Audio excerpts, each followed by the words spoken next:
గణేశాయ నమః.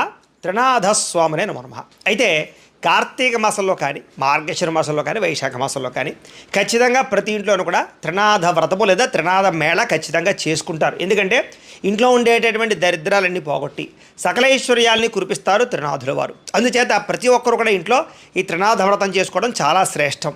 దీనికి ఆనవాయితీతో పని లేదు, అందరూ చేసుకోవచ్చు. అయితే చాలామంది ఈ వ్రతం చేసుకోవాలనుకుంటారు, కానీ చేసుకోవడానికి పూజ ఎలా చేసుకోవాలో తెలియకపోవడం, లేదా పూజ చేయించడానికి పూజలు దొరకకపోవడం, లేదా ఇతర దేశాల్లో ఉండేవారు ఇబ్బంది పడుతూ ఉంటారు. అలాంటి వారి గురించే ఈ త్రినాథ వ్రతము లేదా త్రినాథ మేళ ఎలా చేసుకోవాలో దానికి సంబంధించినటువంటి పూర్తి పూజా విధానాన్ని మంత్రాలతో సహా కథతో సహా మీకు పూర్తిగా వివరంగా వీడియోగా తయారు చేసి దానికి సంబంధించినటువంటి పూర్తి వీడియో లింకు కింద చూడండి. త్రినాథ వ్రత విధానం, పూజా విధానం అని కనపడుతుంది తెలుగులో. దాని మీద మీరు క్లిక్ చేసినట్లయితే మీకు పూర్తి వీడియో వస్తుంది. ఆ వీడియో మీద క్లిక్ చేసి చక్కగా మీ ఇంట్లో మీరు భక్తి శ్రద్ధలతో త్రినాథ వ్రతం చేసుకుని స్వామివారి అనుగ్రహానికి పాత్రలు అవ్వాల్సిందిగా తెలియజేస్తూ, అలాగే ఈ వీడియో కూడా ఒకసారి లైక్ చేయవలసిందిగా